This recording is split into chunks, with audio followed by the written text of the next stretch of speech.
Good morning students. आज हम अधिकारों के अगले जो अनुच्छेद हैं उनके बारे में अध्ययन करने की कोशिश करेंगे। ये अधिकारों से रिलेटेड आपका शायद अंतिम वीडियो होगा। हम बात कर चुके हैं अनुच्छेद 19 तक। अब हम बात करेंगे स्वतंत्रता का जो अधिकार है 19 से लेकर के 22 तक। उसमें हम अनुच्छेद 20 के बारे में बात करेंगे। अनुच्छेद 20 का संबंध इस बात से है कि राज्य किसी व्यक्ति को मनमाने तरीके से दंडित नहीं कर सके, अर्थात अपराधों के लिए दोष सिद्धि से संबंध में संरक्षण प्राप्त है। इसमें अनुच्छेद 20 में 2-3 बातें बताई गई हैं। उसमें सबसे पहली बात यह है, किसी भी व्यक्ति को विद्यमान कानून के उल्लंघन पर ही दोषी ठहराया जाएगा। अर्थात कोई कानून जो अभी चल रहा है, अगर किसी व्यक्ति ने उस कानून का उल्लंघन किया है तो ही उस व्यक्ति को हम दोषी या दंड दे सकते हैं। जो पहले कानून था और आज वर्तमान में नहीं है तो उस कानून के तहत हम उसको दंडित नहीं कर सकते।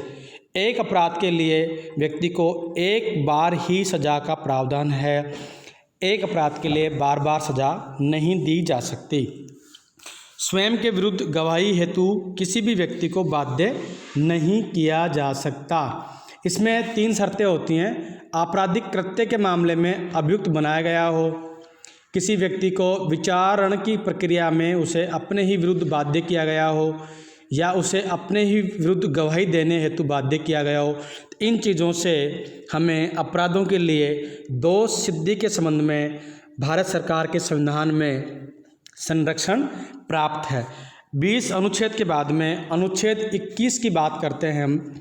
उसमें प्राण एवं दैहिक स्वतंत्रता का संरक्षण या प्राण एवं दैहिक स्वतंत्रता का अधिकार अनुच्छेद 21 में दिया गया है, जो कि इमरजेंसी में भी सस्पेंड नहीं होता है। इसका मतलब यह होता है, किसी भी व्यक्ति को विधि द्वारा स्थापित प्रक्रिया के अनुसार ही प्राण एवं दैहिक स्वतंत्रता से वंचित किया जा सकता है, अन्यथा नहीं किया जा सकता। अर्थात हम ये कह सकते हैं कि हमें हमारे इस देश में प्राणों और दैहिक यानी शरीर की स्वतंत्रता का अधिकार है। यह अधिकार प्राकृतिक अधिकारों की अवधारणा के सबके निकट माना गया है। मेनका गांधी वाद 1978 के मामले से इस अधिकार को और भी व्यापक बना दिया गया है। इस अधिकार में और अन्य अधिकार हैं जिनको शामिल किया गया, जैसे गरिमा युक्त मानवीय जीवन। अर्थात हम यूँ कह सकते हैं कि हमें जीवन जीने के लिए जो मूलभूत आवश्यकताएं होती हैं, रोटी कपड़ा मकान, इनके अलावा भी हमें और भी कुछ चीज़ें ऐसी हैं जिनसे हम हमारे जीवन को अच्छी तरह से निर्वहन कर सकें। 1978 में मेनका गांधी वाद जो था, उस वाद में कुछ अधिकार इसमें शामिल किए गए, जैसे गरिमायुक्त मानवीय जीवन, स्वच्छ जल, स्वच्छ पर्यावरण, त्वरित सुनवाई का अधिकार, निजता का अधिकार, प्राइवेसी का राइट्स, स्वास्थ्य का अधिकार आदि आदि। तो कुल मिला के हम ये कह सकते हैं कि अनुच्छेद 21 जो है वो हमारे को प्राण व दैहिक स्वतंत्रता अधिकार देता है। इसके तहत व्यक्ति को राज्य सरकार ये अधिकार देती है कि वो अपने जीवन को अच्छी तरह से निर्वहन करे। इसके लिए ऐसी दशाएं, परिस्थितियां राज्य सरकारें और सरकार उपलब्ध करवाती हैं। अनुच्छेद 21 का जो कि आपकी एग्ज़ाम की दृष्टि से बहुत महत्वपूर्ण है। अनुच्छेद 21 के में निःशुल्क शिक्षा का अधिकार, जो कि 6 साल से 14 साल तक के बच्चों के लिए निःशुल्क शिक्षा का अनिवार्य अधिकार दिया गया है। यह अधिकार 86वें संविधान संशोधन 2002 द्वारा जोड़ा गया और इसको लागू करने के लिए भारत के संसद ने RTE right to education act बनाया 2009 में, और ये एक्ट लागू हुआ 1 अप्रैल 2010 से। RTE जो एक्ट है, निःशुल्क एवं अनिवार्य शिक्षा, RTE जो एक्ट है इसके अंदर ये 1 अप्रैल 2010 से लागू है। इसमें पहली क्लास के अंदर 25% बच्चे ऐसे होंगे जो बिलो पॉवर्टी लाइन होंगे या RT के तहत उनका एडमिशन होगा। इसके आगे देखते हैं हम अनुच्छेद 22। कुछ दशाओं में गिरफ्तारी व निरोध से संरक्षण प्राप्त किया गया है। इसका मतलब यह है कि अनुच्छेद 22(1) और अनुच्छेद 22(2) में किसी व्यक्ति को सामान्य दंड विधि के अधीन गिरफ्तार करने पर उसको निम्नांकित अधिकार प्राप्त हैं। अब मतलब किसी व्यक्ति को कोई पुलिस गिरफ्तार करती है तो गिरफ्तार किए हुए व्यक्ति को कुछ अधिकार संविधान के द्वारा दिए गए हैं मूल अधिकारों के तहत। उनमें पहला अधिकार है कि अपनी गिरफ्तारी का कारण जानने का अधिकार है, कि संबंधित व्यक्ति ये जान सकता है कि मुझे गिरफ्तार क्यों किया गया है। अपनी रुचि के वकील के से वो बात कर सकता है, अर्थात हम यूँ कह सकते हैं कि बंदी बनाए गए व्यक्ति को 24 घंटे के अंदर या 24 घंटे के भीतर न्यायालय में पेश किया जाए।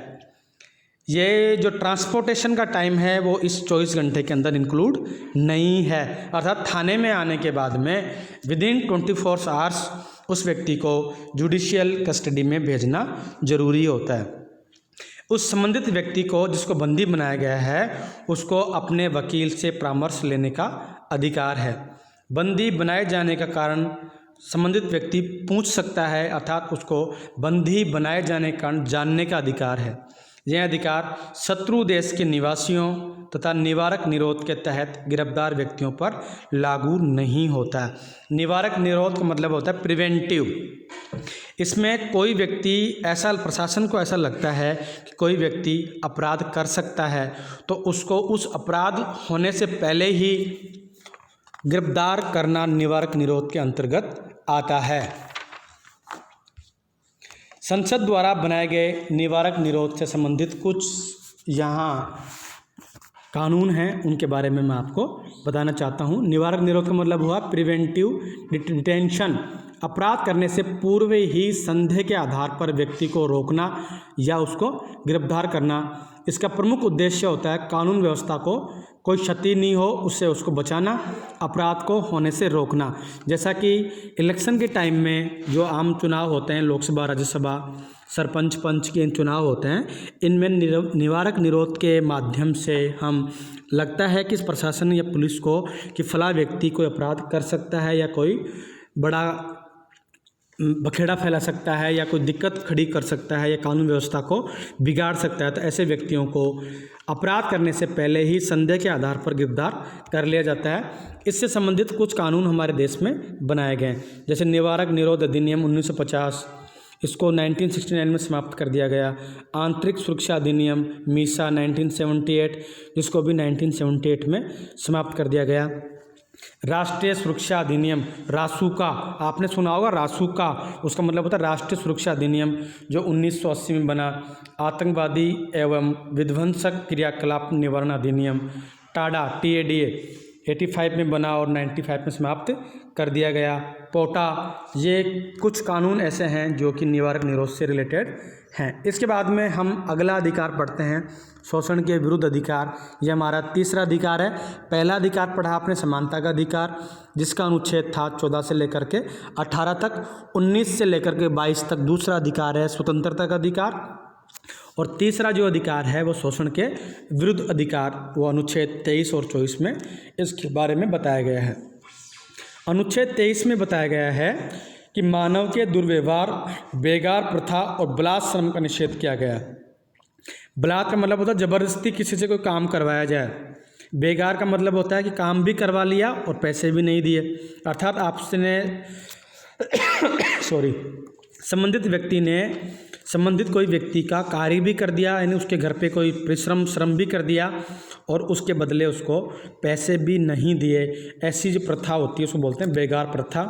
बलात्श्रम का मतलब होता है जबरदस्ती आपसे कोई काम करवाए। और मानव का दुर्व्यवहार, जो मानव का बेचना होता है ना, जो खरीद फरोख्त होती है, इन सभी का हमारे यहाँ निषेध किया गया है।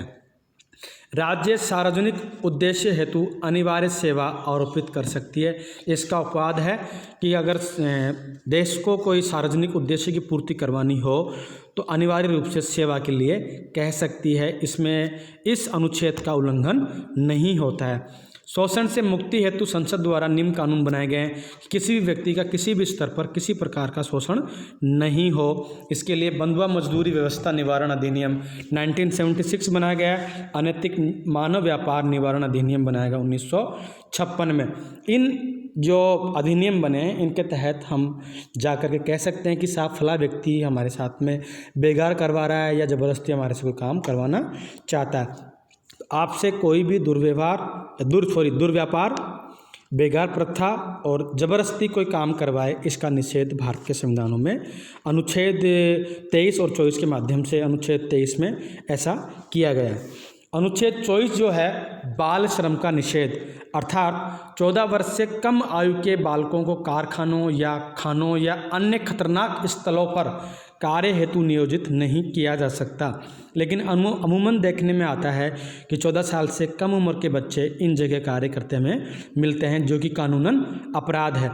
उस संबंधित व्यक्ति के विरुद्ध कार्रवाई हो सकती है। हमारे यहाँ बाल श्रम अर्थात 14 साल तक से कम उम्र के बच्चों के लिए, बालक बालिकाओं के लिए इन खतरनाक जगहों पर या कारखानों खानों इन पर कार्य करने के लिए मनाही की गई है।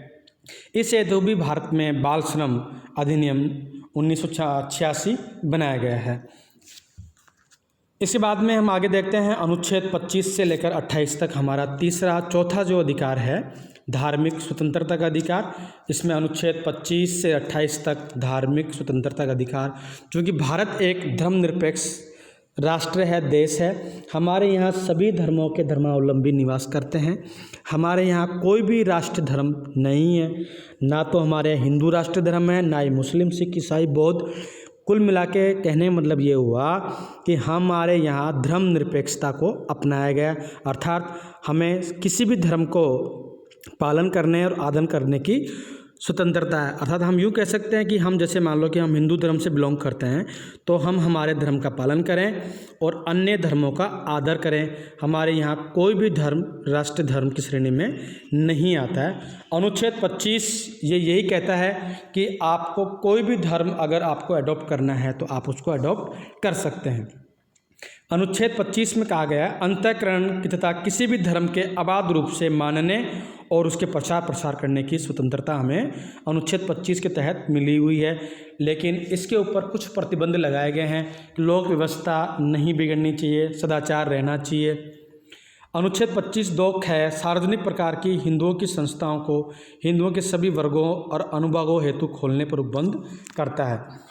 अनुच्छेद 26 जो है धार्मिक कार्यों के प्रबंध की स्वतंत्रता दी गई है कि प्रत्येक संप्रदाय, धार्मिक संप्रदाय या उसके किसी अनुभाग को धार्मिक प्रयोजन के लिए संस्थाओं की स्थापना करना, उनका पालन पोषण करना, उनको आगे बढ़ाना, ये कर सकते हैं। अपने धर्म संबंधी कार्यों पर प्रबंध करने का अधिकार मिला हुआ है। संपत्ति के अर्जन और स्वामित्व का अधिकार मिला हुआ है। संपत्ति का विधि के अनुसार प्रशासन करने का अधिकार भी हमें धार्मिक कार्यों प्रबंध की स्वतंत्रता के तहत मिला हुआ है। 27 में लिखा हुआ धार्मिक कार्यों में खर्च की गई संपत्ति पर कर देने में छूट दी गई है। अनुच्छेद 28 जो है सार्वजनिक शिक्षा संस्थाओं में धार्मिक शिक्षा का निषेध।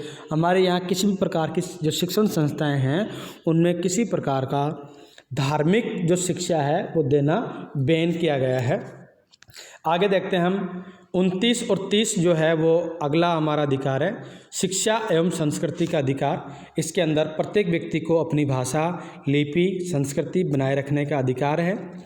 अनुच्छेद 30 में अपने धर्म से संबंधित शिक्षण संस्थाओं की स्थापना करना, उनका प्रशासन करना और संचालन करने का अधिकार हमारे यहाँ मिला हुआ है 29 और 30 में। अब हम देखते हैं जो हमारा अंतिम अधिकार है संवैधानिक अधिकारों का अधिकार या संवैधानिक उपचारों का अधिकार। ये जो अधिकार है ये बहुत महत्वपूर्ण अधिकार है और इसका महत्व क्यों है? क्योंकि इसके द्वारा संविधान के भाग 3 में दिए गए मूल अधिकारों का प्रवर्तन होता है। अर्थात जो हमें अधिकार मिले हैं उन अधिकारों की क्रियान्विति इस अधिकार के माध्यम से होती है। मूल अधिकारों का व्यवहारिक प्रयोग संभव हो पाता है। अगर ये अधिकार नहीं होता तो हमारे मूल अधिकारों का व्यवहारिक प्रयोग हम संभव नहीं कर पाते। साथ ही इसका उल्लंघन होने पर अर्थात अधिकारों का उल्लंघन होने पर हम न्यायालय द्वारा विशेष संरक्षण प्रदान किया जाता है। इस अधिकार के तहत ही विशेष संरक्षण हमें न्यायालय द्वारा दिया जाता है। इसमें सुप्रीम कोर्ट का जो अनुच्छेद 32 है उसके तहत और हाई कोर्ट्स में अनुच्छेद 226 के तहत हमें संरक्षण प्राप्त है। Doctor B R. अम्बेडकर जो कि हमारे संविधान के मसौदा ड्राफ्टिंग या ढांचा समिति के जो अध्यक्ष थे या भारत के संविधान के शिल्पकार थे, उन्होंने कहा है यदि मुझे पूछा जाए कि संविधान में कौन सा अनुच्छेद सबसे महत्वपूर्ण है जिसके बिना संविधान निरर्थक हो जाएगा, तो मैं इसके अनुच्छेद 32 के सिवाय किसी और अनुच्छेद का नाम नहीं लूँगा। ये अनुच्छेद 32 है वो संविधान की आत्मा है, ये हमारा इसका हृदय है। ऐसा कहा है बी.आर. अम्बेडकर ने, जो कि भारत के संविधान के शिल्पकार कहे जाते हैं। अनुच्छेद 32 के तहत सुप्रीम कोर्ट के द्वारा और अनुच्छेद 226 के तहत उच्च न्यायालय किसी व्यक्ति के मूल अधिकारों के उल्लंघन पर 5 प्रकार की रिट जारी कर संज्ञान ले सकता है, लेता है। वो 5 प्रकार की रिटों के बारे में हम अलग से अध्ययन करने की कोशिश करेंगे। अगर नागरिक मूल अधिकारों का उल्लंघन होता है तो मूल अधिकारों रक्षा के लिए सुप्रीम कोर्ट में हम शरण ले सकते हैं अनुच्छेद 32 के तहत, और अनुच्छेद 226 के तहत हाई कोर्ट्स में हम जा सकते हैं। सुप्रीम कोर्ट और हाई कोर्ट द्वारा विभिन्न रिटों के माध्यम से मूल अधिकारों की रक्षा की जाती है। ये इनकी महत्वपूर्णता देखते हुए अम्बेडकर ने इनको संविधान की आत्मा और हृदय की संज्ञा दी है। मैंने आपको पहले बता दिया। 5 प्रकार की रिट हैं: बंदी प्रत्यक्षीकरण, परमादेश, प्रतिषेध, उत्प्रेषण और अधिकार परीक्षा। हम आज केवल इतना ही पढ़ेंगे। कल का जो वीडियो होगा हमारा, उसमें हम ये देखने की कोशिश करेंगे कि कौन कौन सी रिट हैं और किस रिट का क्या उपयोग होता है। तो रिट का आपका 2 नंबर का सवाल आ सकता है, 5 नंबर का सवाल आ सकता है। तो हम अब अनुच्छेद 32 तक, जो कि संवैधानिक अधिकारों का मूल अधिकार है, वहाँ तक हम पढ़ चुके हैं। 5 प्रकार की रिटों का अध्ययन हम कल अगले वीडियो में करेंगे। Thank you.